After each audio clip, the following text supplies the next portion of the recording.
Well, good morning. Welcome back to the channel. Thank you so much for being here. We're up here on the hill this morning. We're gonna do a little riding and get some cattle straightened around. Right over there, there's two cows that aren't my cows. They're neighbor cows. They just came over for a little neighborly bite of grass, which is okay, but now it's time they get back from whence they came. So we're gonna get that straightened out and ride these cattle and see how everything's looking up here. And I'm excited today to be joined by a special guest here on the Wyoming Way. A man many of you are going to recognize. Mr. Dewayne Noel of Dry Creek Wrangler School is going to be helping me ride today. So without further ado, let's get right into it. I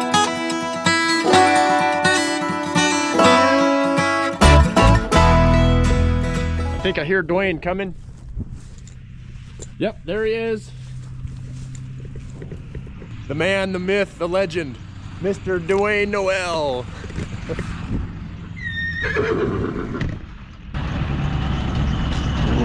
How you doing? How are you? Top of the morning to you. Yeah, beautiful morning. What a day, huh? That's right. Couldn't ask for a better one for this. You know what's funny is two of these cows are right here. Yeah. So we might have to do something clever to stretch this out to make a 15-minute YouTube video. About 12 minutes we'll be done and go home. Yeah. Well, hopefully we don't have a rodeo this morning. This rascal, he ain't never bucked before, but I brought him down and put him on hay. And that hay that I've got him on is like 50% alfalfa. Yeah. So he's feeling a little alfalfa-y this morning. But he'll be all right. Well, I might be in the same boat. I haven't ridden my mare in at least 6 weeks, so. You got your new 3-year-old? We might have a little show for you here this morning, YouTube. But we hope not. But we hope not. That's right. Well, this is Biscuit. Biscuit. Yeah. Now I've had Biscuit since Texas. Good morning there, Biscuit. He's because he's about my smallest horse, and there ain't no buck in him. He's the one that my most timid or smallest students ride. But because of that, he's kind of gotten a little bit independent with his manners, and so I'm gonna ride him for a while and remind him that we gotta get you straightened back out. We gotta straighten him back out. So we're gonna ride him. He is, I think he'll be 7 this spring. Okay. So nice I got him for a pistol and a box of cigars for him. No kidding. Yeah, that's a Cowboy trade. I think you probably came out on the better end of that. Yeah. I had a Springfield TRP 1911 and a brand new box of Brickhouse Maduro 6x60s. There you go. And so yeah, I'm learning about Dewayne. See, I figured out why we're such good friends. He loves cowboying and ranching and horses and shooting guns, and so yeah. There we go. It's just yeah, but you and I are going to be like my 2 uncles. Oh yeah, how so? Well, they were from Kentucky, and they dealt in used cars. You know, oh yeah, shade tree mechanics. Always had the Cutlass Supreme on blocks under the tree in the backyard, and they would trade with everybody, but they would never trade with each other. Because I just heard the kind of deals you make. I don't know if I want to deal with you either. I know. And they would never trade with each other because they knew somebody was going to lose. Yeah. Oh, and by the way, I see this morning that congratulations are in order. 11:35. 1 million. 11:35 last night. I watched it roll. That is awesome. I tell you what, it's not every day you get to go ride cows with a famous YouTube celebrity. Oh, don't meet your heroes, kids. You'll be disappointed. That is awesome. Congratulations. Oh, thank you. LJ eating on the job. I should have figured as much. You know, tell me if you found this to be so. Every dun I've ever had, whether it's a dun, a red dun, or a gruya, have always been just a little bit pig-headed, independent-minded, more so than normal. Doesn't matter their bloodline, doesn't matter their breeding, but I know that the gruya, buckskin, dun color gene is a primitive color gene. I know that. So I think that these duns, they've just got some of that primitive horse, you know, back to the Spanish barb and stuff that comes out a little stronger than others. But you know, I couldn't say one way or the other. I've never been around, I mean, my whole life I've been around thoroughbreds. Really? And they all look just like her. They're all bay. I would not. There's no way. If you'd have pulled her out, there's no way I'd have said that's a thoroughbred. Well, yeah, and that's what's really cool about the polo pony kind of type. Yeah. Is it been selected for that smaller, more compact size? And this is, if you look at all those polo ponies, they all look just like her. Really? Yeah. I really like her. They're stout, they're smaller, and they're compact. Yeah. Because I don't like these dang 16-hand thoroughbreds with a head that can eat corn out of the bottom of a 5-gallon bucket, and they stay jacked up, you know, and they got such fine bones, they stay sore. And so that's why I was like, man, why is he riding thoroughbreds? Yeah, you know, a lot of people have asked about that, and you know, I guess it is kind of unique because I don't know a whole lot of other ranchers around here that ride thoroughbreds. There's some. All right, buddy. Yeah. And we're up and away. I'm just gonna go open this gate. Okay.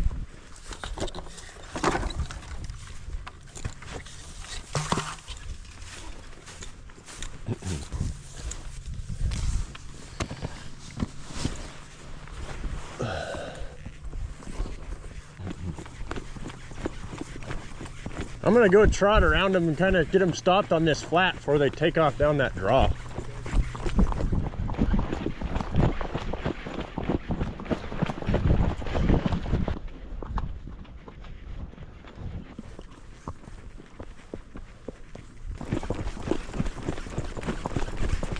We gotta just get them to settle down and kind of relax a little bit, and then we can go in there real easy and cut out the ones we need.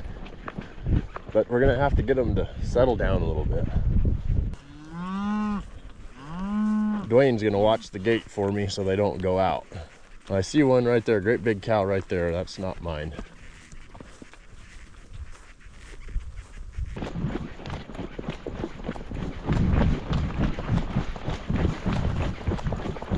I might let some of them that are mine, I'm gonna let them trickle out this way and see if I can hold back. Like that cow right there, she needs to go out.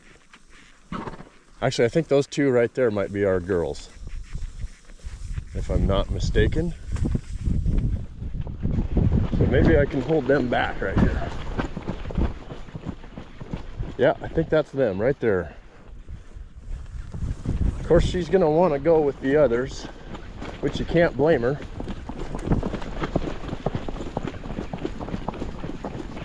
That's why she's in here in the first place.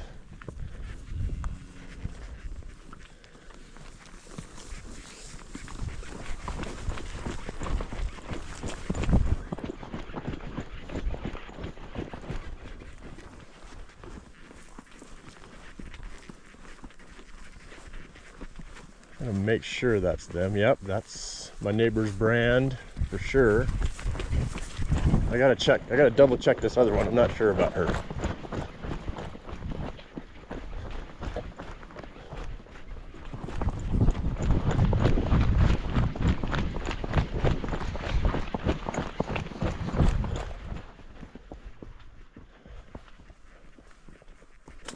I know the one on this side is neighbor cow. Yep, those are both neighbor cows. So now we'll just try to ease them toward this gate and see if they'll go without getting too wound up here. They're not going to want to leave these other cows, but maybe we just let them think about it and talk them into it here. Looks like they're going to go.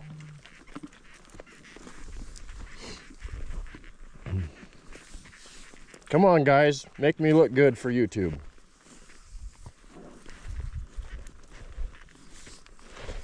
Just let them take their time. They almost act like they know where they're supposed to be.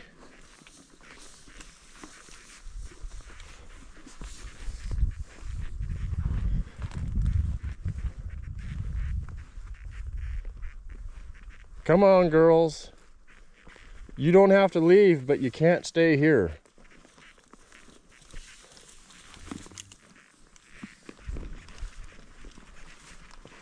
Just like that.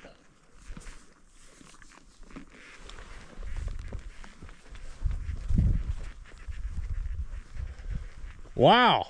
I think it's because you're here, Dwayne. Yeah, I think it is. They were intimidated. They were intimidated. They said, we better not screw around here too much.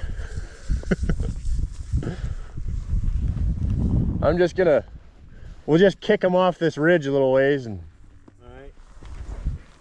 You want me to just watch the gate so others don't come through? sure. Yeah, I'll just get them pointed down here so they don't come right back in. That's the only two I saw up in this bunch.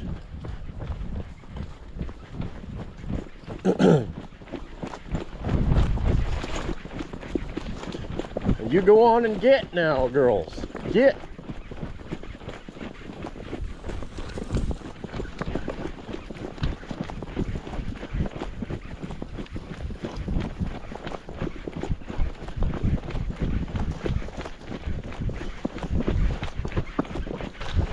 I'll let it slide this time, but don't do it again.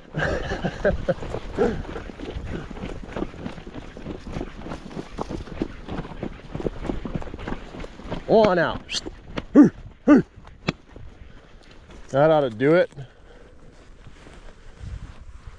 And don't come back.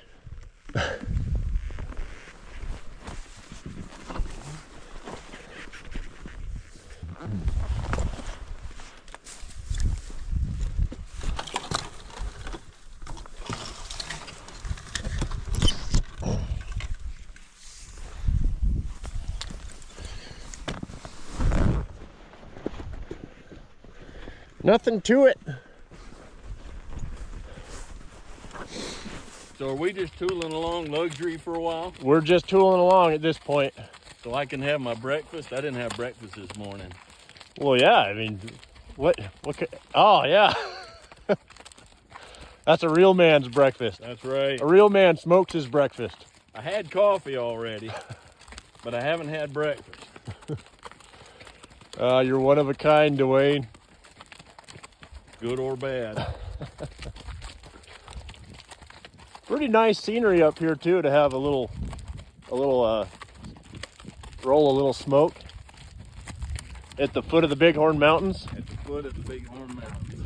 Moving some cows around. Yeah, it's good. It's good to be alive. Good day to be alive. Uh-oh. Technical difficulties. Technical difficulties. That's why I always carry a spare. Or two. Oh, son. I know she's a cute little mare, but you mind your manners. Let's see if this one works. Now, do you have any philosophy about how to properly light a cigar, Dewayne? Or is it just set it on fire? No, you light a cigar. You start out by toasting the foot. And you toast it just like you would toast a marshmallow over a fire if you do it properly. You don't just shove it in and char it. You heat it up so the 3 different layers of tobacco warm up and ignite together. And that's called the foot, the end of it there? Mm-hmm. It's the cap and the foot. Just like that. And we have ignition. That's right. Now the morning is good.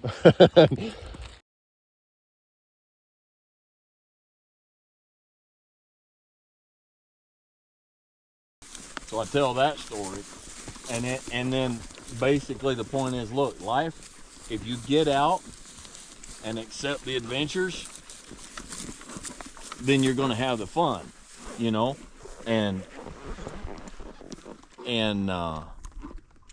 but you know, life's about the adventures. It's not about sitting at home and being afraid to go out and do something, and just enjoy the ride.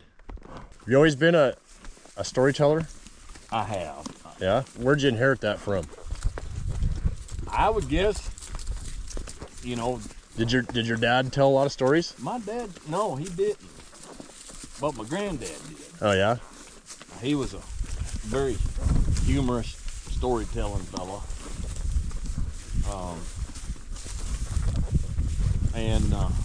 You know, it started,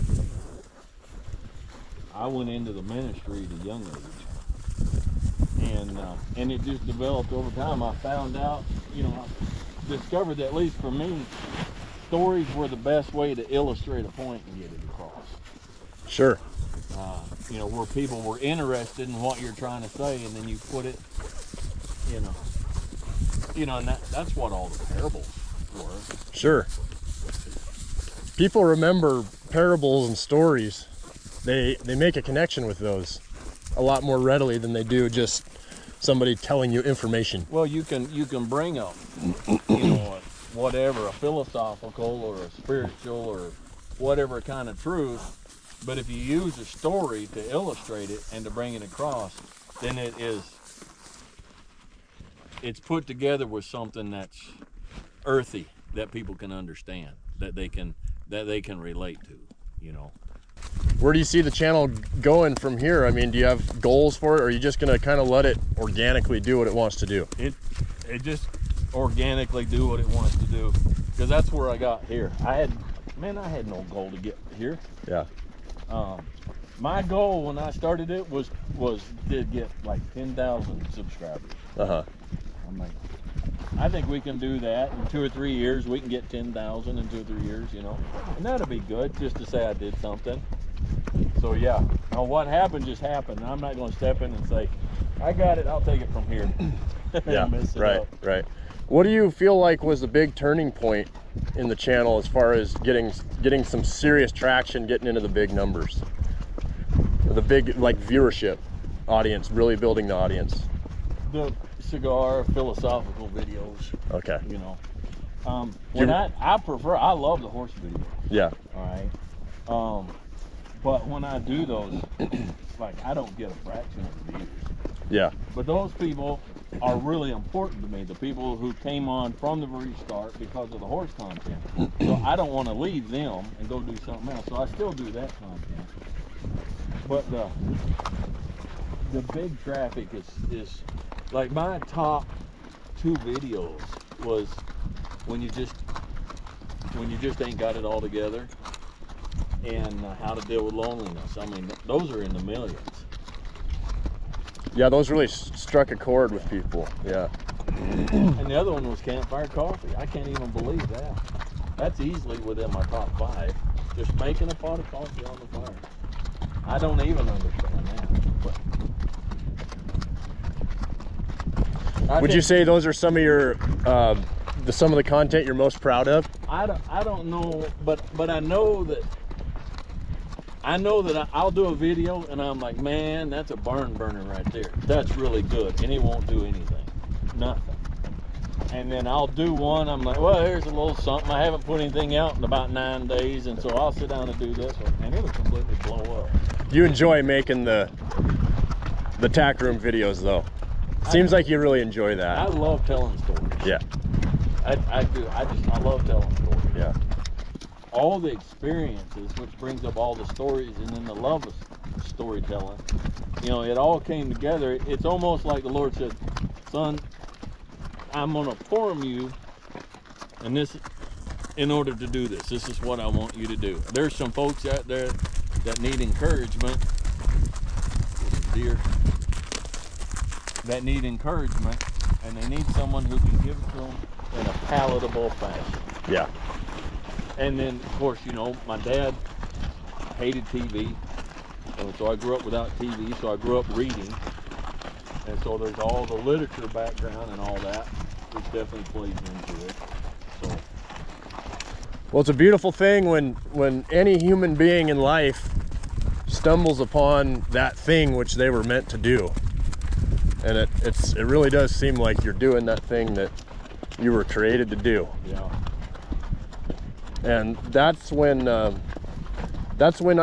feel like you see people that find that, and they're the most creative, they're the most fulfilled, they really are charged up to do what they're doing. Right. Keep on with it, brother. If it ain't broke, don't fix it. That's right. Well, I tell you what, this has been a beautiful morning. We got some work done. Horses did well. And as always, some fascinating conversation. We've made it back to the trailer now, folks, and I think we're going to wrap it up. But thank you so much for tuning in. It's always a treat to hang out with Dewayne, and we just had a great morning. Now, one little thing from me to you guys. If I'm ever going to catch up to this guy, you're going to have to click that little red button down in the bottom and subscribe, because I got a lot of catching up to do to get anywhere near where Dewayne is. So get going on that, my friends. Come on, help me out a little bit. Thanks a lot, Dewayne. Hey, you bet. Thank you.